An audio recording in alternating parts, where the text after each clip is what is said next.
Good afternoon, everyone. My name is Loui. I'm accompanied by my colleague Ryan Tancibok. We are here from CrowdStrike to discuss hunting prolific access broker Profit Spider.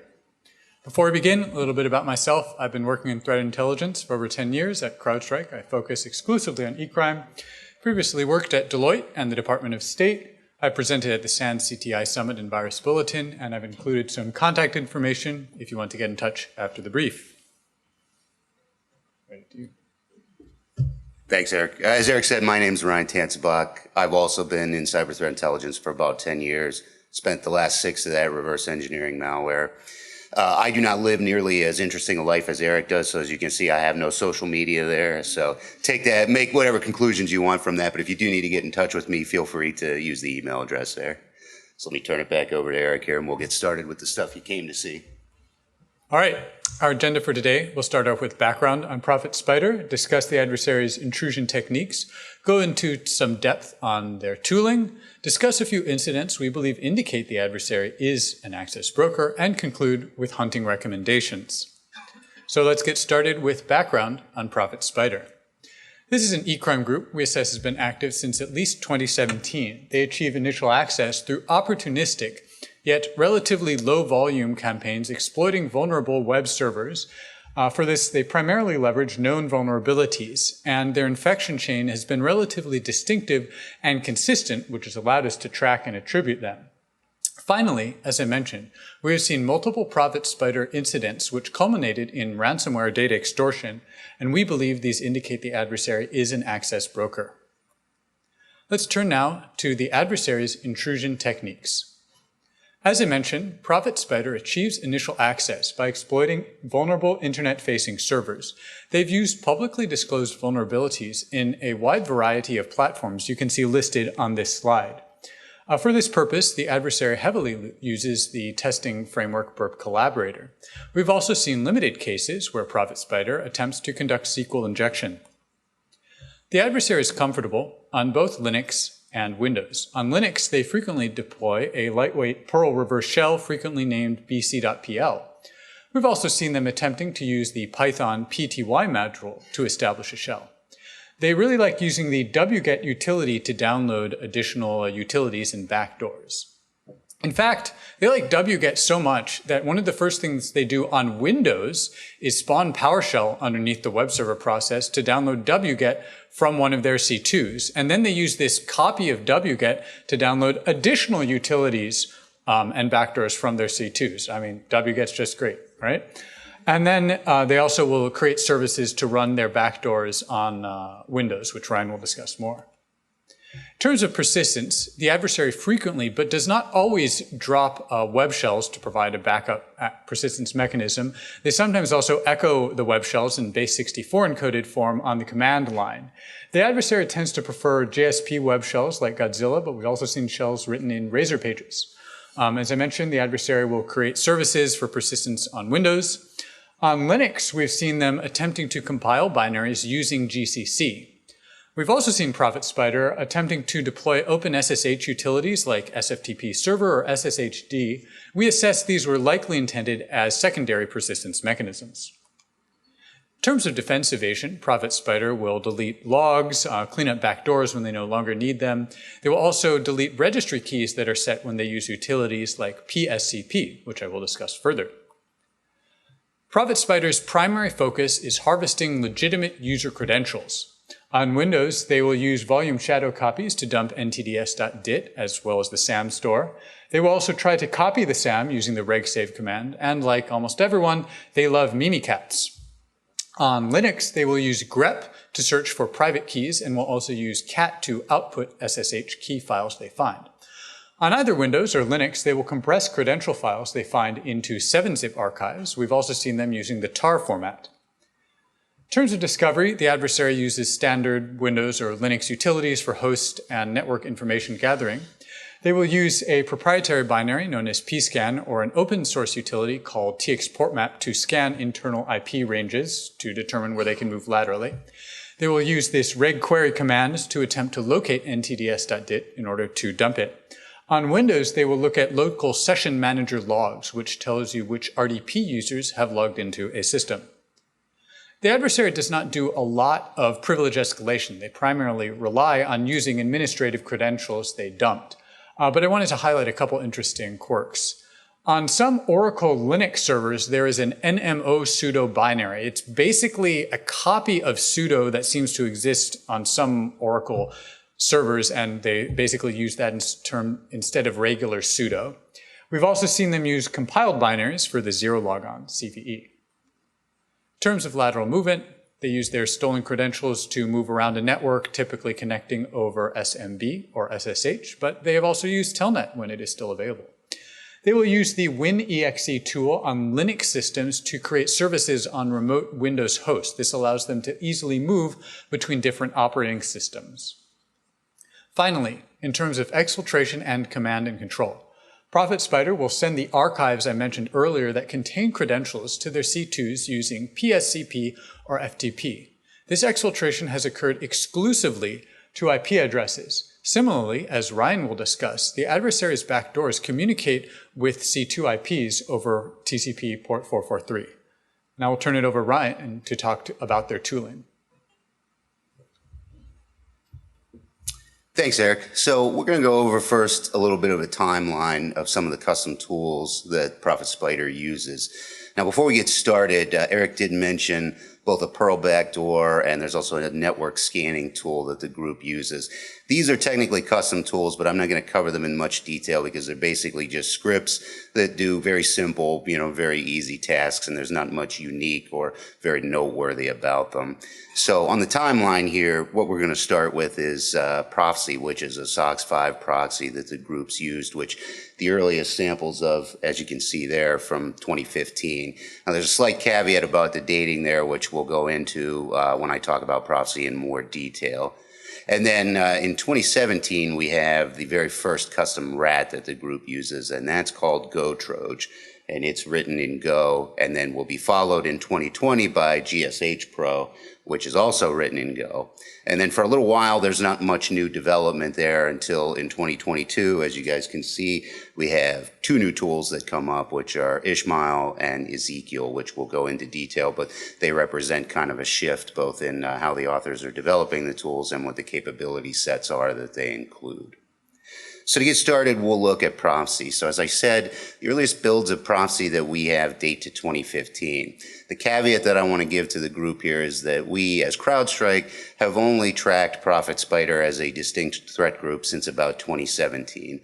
So while we know that they're prolific users of Proxy, we can't be absolutely certain, since we have builds with earlier timestamps, that they are the ones that in fact wrote the tool. So take that as a caveat as you will. So Proxy, as I said, written in C, it's compiled for both Windows and Linux, because as Eric mentioned, they like to use both platforms. And there's evidence that we also have seen them actually compile Proxy on victim networks.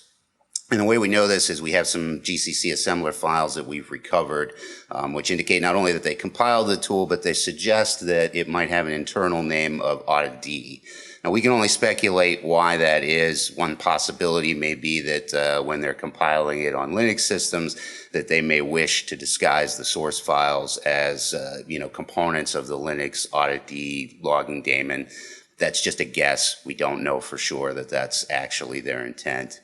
So SOC 5 proxy, obviously they obfuscate the communications, as you can see there. And then there's also just a single, it's very simple, there's a single hard-coded address that proxy is going to proxy traffic back and forth to.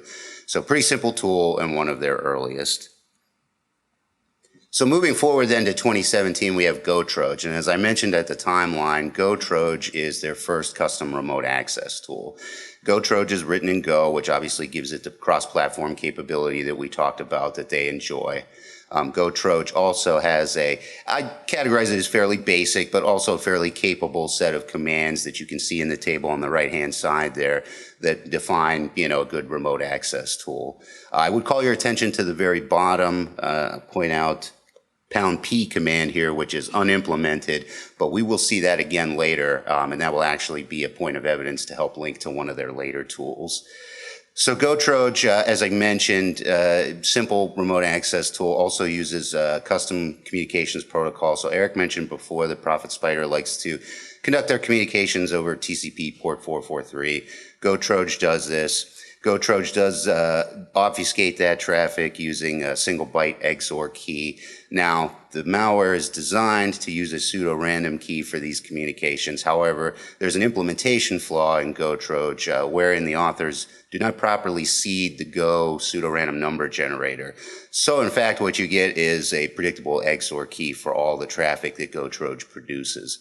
Now, we don't know how aware they are not of this, or if they figure, hey, the traffic's obfuscated enough to defeat some cursory examination, so maybe they just don't care that there was an error there. But it's something that we'll see is unique to GoTroj because it's corrected later on.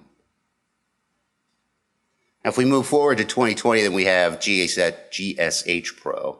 Also written in Go, also cross-platform capabilities, but a little bit different because here we see the actors actually move towards a very Go-centric style of programming. So you can see instead of some of the commands that we had before broken down in the table with GoTroj, actually have modules now with GSH Pro that handle its functionality. The functionality in GSH Pro is pared down quite a bit, so we don't see quite the breadth of commands that we had with GoTroj. And there's also a difference in communications because GSH Pro simply uses HTTP modules with Go to conduct the command and control communications. However, we know that GSH Pro is an outgrowth of GoTroj and that it's a Prophet Spider tool because there's a good bit of code overlap and reuse between the two. There are function names reused between the two. And we have very similar, as I said, command set that is used, along with some of the Go packages that help both of them conduct the basic tasks on victim systems that they do. For a while, there's not a lot of development as far as custom tools for Prophet Spider go. And then in 2020, we have two new tools, the first of which is Ishmael, which we see in 2022 as a new proxy tool. Now, Ishmael has a number of enhancements from what we saw with Prophecy previously.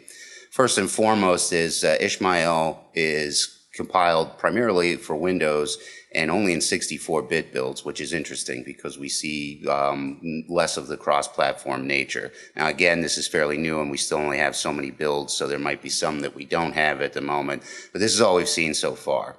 It's also written in C++.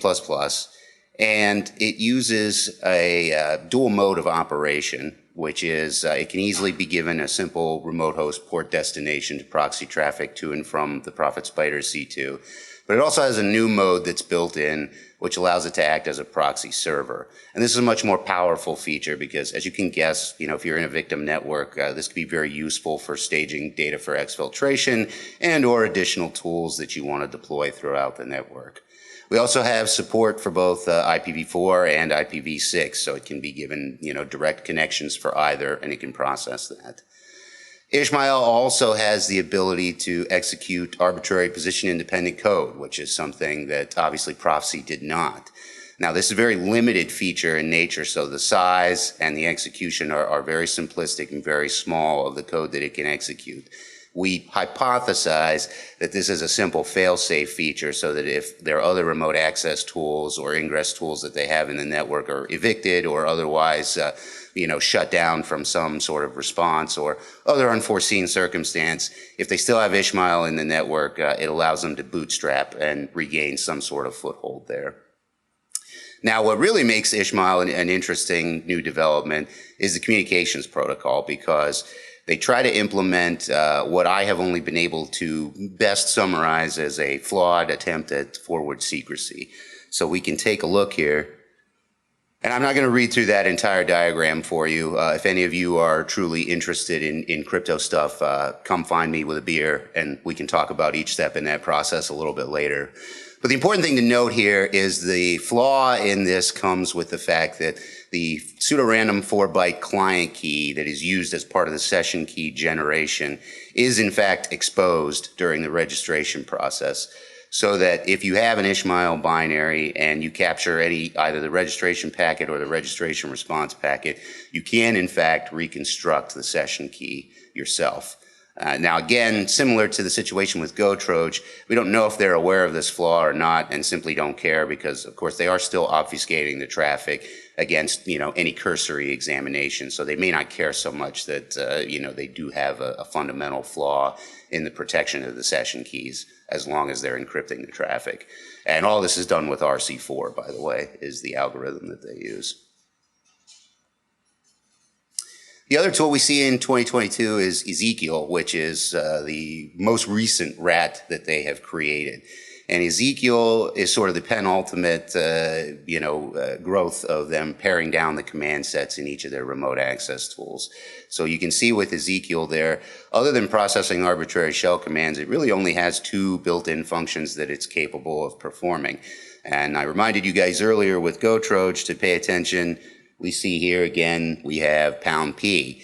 And even 5 years later, £P remains unimplemented. So we do not know what £P is supposed to do. We do not know what it was supposed to do 5 years ago. We don't know if it's ever going to do anything at all at this point, but it continues to show up in their code base. And so this is obviously like a really good indicator that we have another profit spider rat here.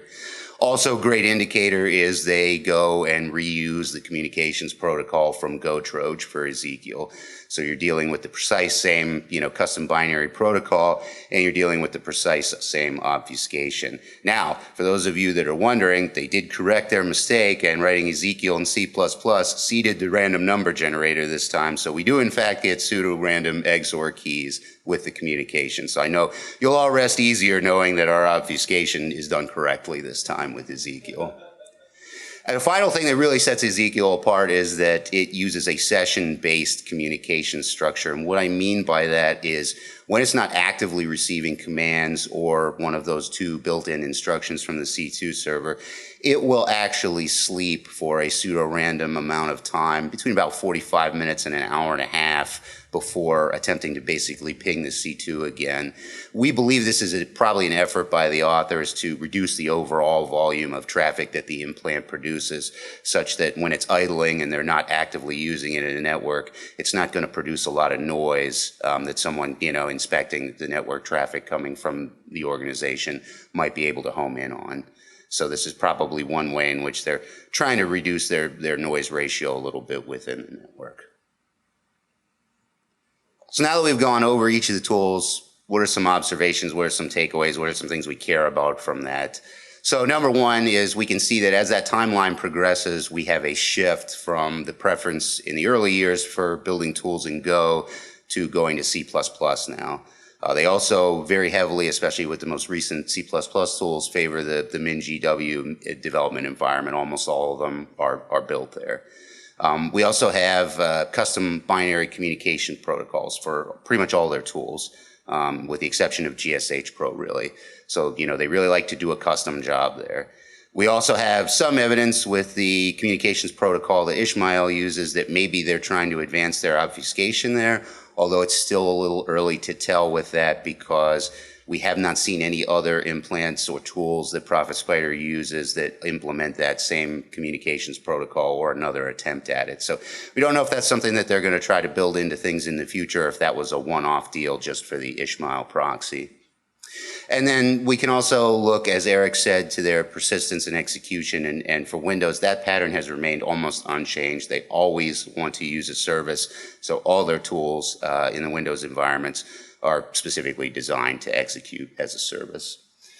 We have minimal obfuscation in the binaries. So I spent a lot of time talking about obfuscation in the communications protocols, but the tools themselves, you have very little, maybe some basic XOR encoding of some basic strings like the command and control server in the binaries themselves, but that's it. You're not going to find any true code obfuscation. You're not going to find them packed. You're not going to find them run through any cryptors or, any tools whatsoever to really try to obfuscate or mess with the code itself to hinder analysis.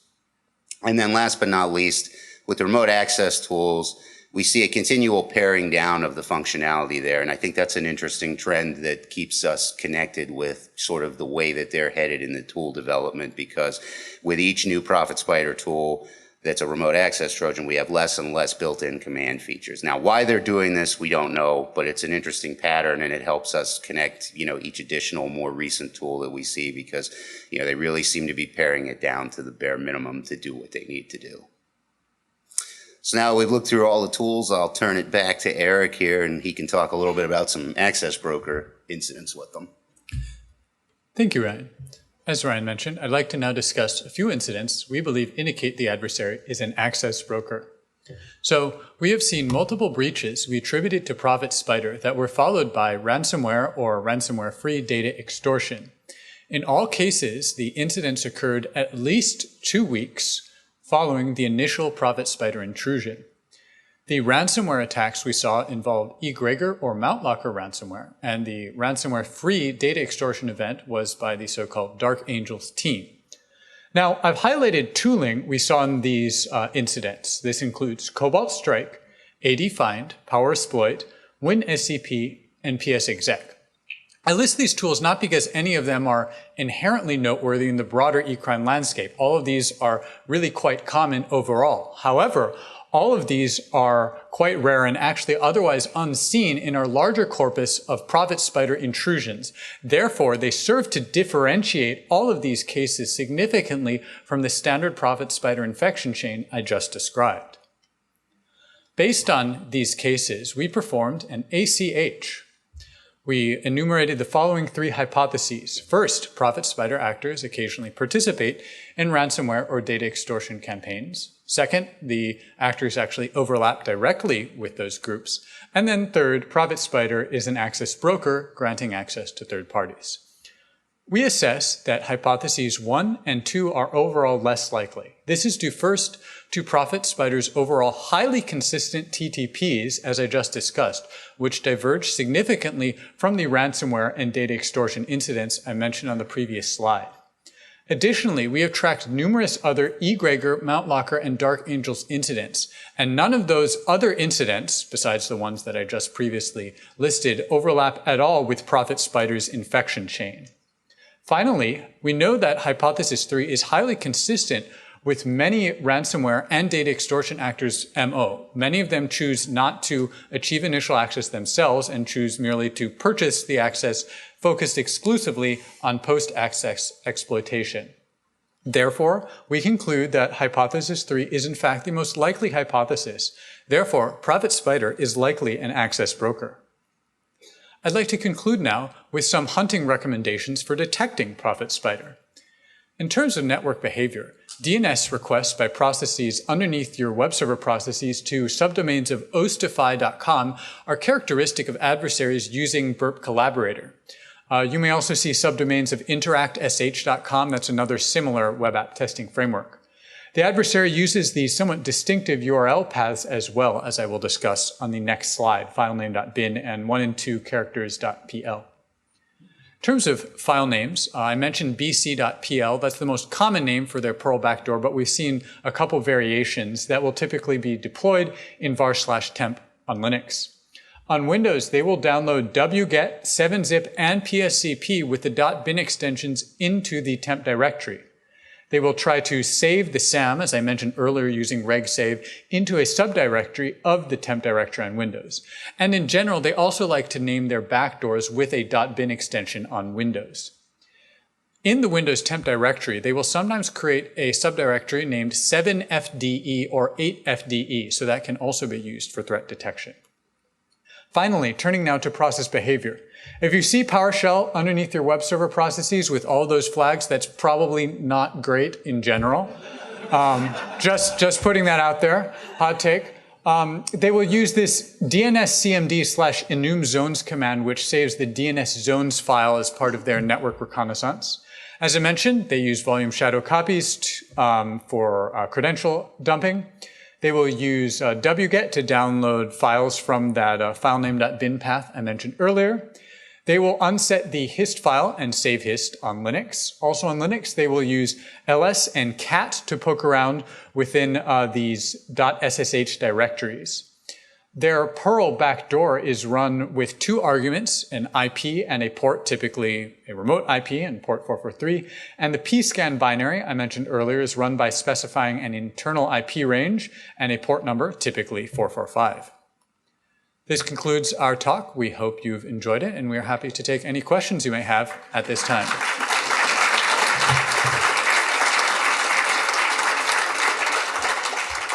Also, thanks for everybody not bailing early to get a beer and sticking around to actually see us talk. We do appreciate that. Yes, thank you for your patience.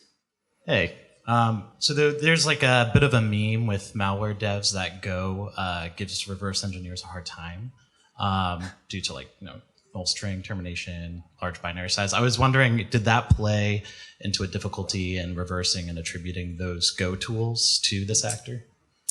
Oh, you put me in an awkward spot here, Aaron. So full disclosure, so the initial reversing work on the Go tools, because they do date back about 5 years or so now, give or take, was actually before I joined CrowdStrike, so it was not my personal work product. So for those of you that may know him, I have to give a shout out and a greets here to Alexander Hanel, because he initially reversed those tools about 5 years ago, and it was largely based on his work that I went back and looked at that in order to prepare the points that you saw for the presentation.